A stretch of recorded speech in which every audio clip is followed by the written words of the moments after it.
मंडळी, स्वागत आहे तुमचं आपल्या या मराठी यूट्यूब चॅनलमध्ये। स्वामींच्या कृपेने तुमचा दिवस आनंदात जाओ हीच मी स्वामींच्या चरणी प्रार्थना करते आणि आजच्या व्हिडिओला सुरुवात करूया। उद्या 26 सप्टेंबर वार आहे गुरुवार आणि उद्या आलेला आहे गुरु पुष्प अमृत योग। आज पितृपक्षाचा 9वा दिवस आहे आणि हा जो दिवस आहे हा गुरु पुष्प अमृत योगा सह पितृपक्षाच्या 9व्या दिवशी आलेला आहे। या दिवशी श्री सत्यनारायण देवाची पूजा केली जाते। जेव्हा गुरु पुष्प योग तयार होतो त्या दिवशी सर्वार्थ सिद्ध योग तयार होतो, रवी योग सुद्धा तयार होत असतो। हा दिवस लक्ष्मी प्राप्तीसाठी, धन प्राप्तीसाठी, आपल्या घरामध्ये आर्थिक समस्या दूर करण्यासाठी अतिशय प्रभावी म्हटला जातो। गुरु पुष्प अमृत योगावर माता लक्ष्मी यांचा समुद्र मंथनातून जन्म झाला होता, म्हणून या दिवशी समुद्र मंथनातून लक्ष्मी देवीचा जन्म झाल्यामुळे, रवी योगामध्ये जन्म झाल्यामुळे हा योग जो आहे हा अतिशय शुभ मानला जातो। हा दिवस कोणत्याही शुभ कार्यासाठी अतिशय शुभ मानला जातो। जर या दिवशी आपल्याला सोने चांदी खरेदी करायचे असेल, लग्न कार्य करायचे असेल, बांधकाम करण्यासाठी हा जो योग आहे हा अतिशय शुभ मानला जातो। दिवस अतिशय शुभ मानला जातो। या दिवशी कोणताही शुभ मुहूर्त पाहिला जात नाही, कारण हा एक शुभ मुहूर्त म्हटला जातो। इतकं महत्त्व या गुरु पुष्प योगाला दिलेला आहे, म्हणून या शुभ योगावर या दिवसभरामध्ये घरातील कोणतेही शुभ काम आपण करू शकता।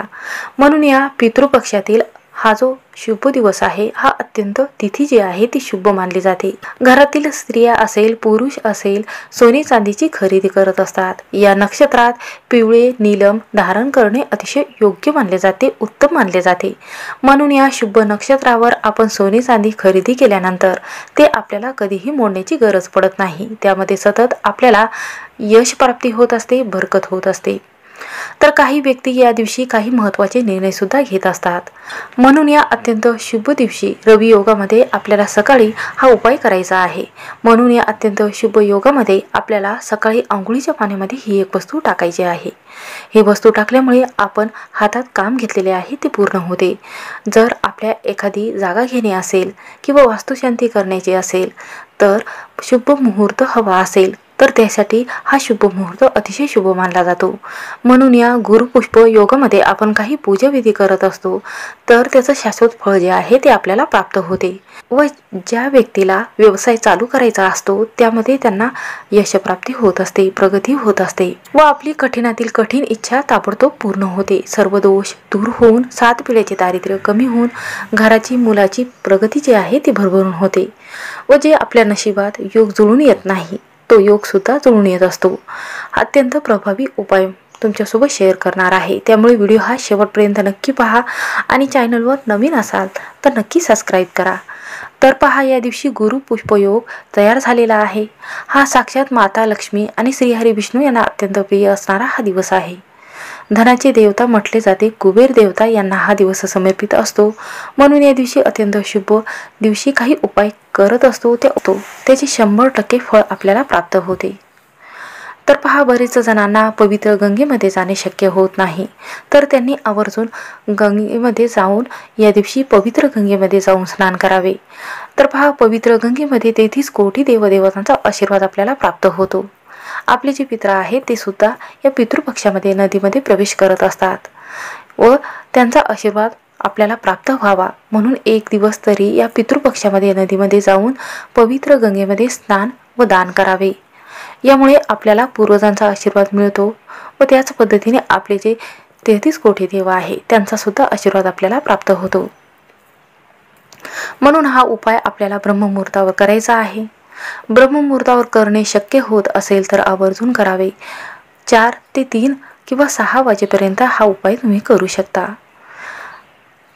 3, 4 किंवा 6 वाजेपर्यंत हा उपाय तुम्ही ब्रह्ममुहूर्तावर स्नान करू शकता। ज्यांना हा उपाय या वेळेत करणे शक्य होत नसेल तर त्यांनी 6 किंवा 7 या दरम्यान नक्की करावा। 8 नंतर हा उपाय करू नये, कारण 8 नंतर कोणतेही काम हातात घेतलेले पूर्ण होत नाही। शक्यतो याच वेळेवर हा उपाय करण्याचा जास्तीत जास्त प्रयत्न करावा। तर पहा, ज्यावेळेस आंघोळीचं पाणी गरम करत आहात त्यावेळेस हा उपाय आपल्याला करायचा आहे। सर्वात प्रथम आंघोळीचं पाणी गरम करून घ्यायचं आहे।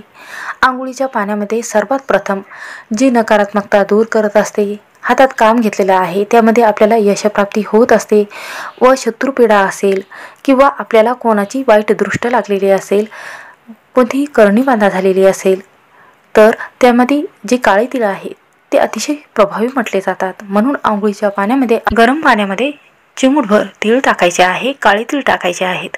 यामुळे जे तिळाचा अर्क जो आहे तो गरम पाण्यामध्ये उतरत असतो आणि त्यानंतर तिळाचं ते तेल आहे ते आपल्या अंगावर पडल्यानंतर आपल्या जीवनातील नकारात्मकता दूर होते.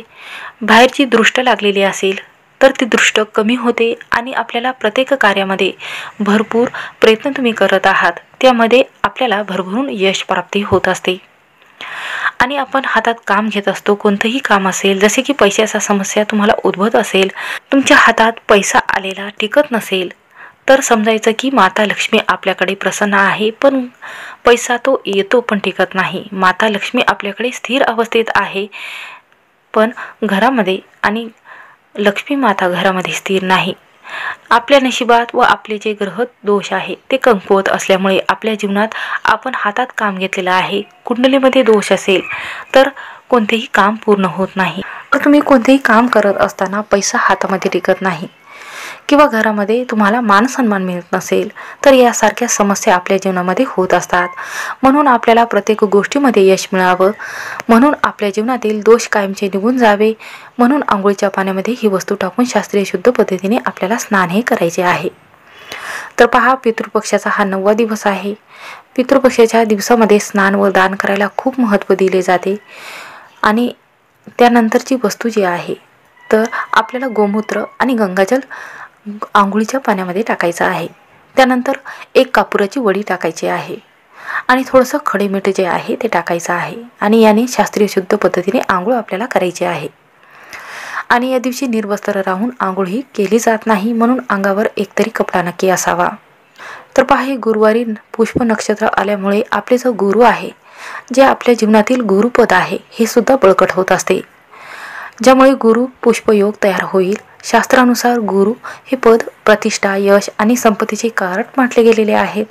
दशमी तिथीच्या दिवशी 25 सप्टेंबर गुरुवार या दिवशी हा योग तयार झालेला आहे. या दिवशी सकाळी 11:26 गुरु पुष्पयोग तयार झालेला आहे आणि संध्याकाळी 6:12 समाप्ती होणार आहे.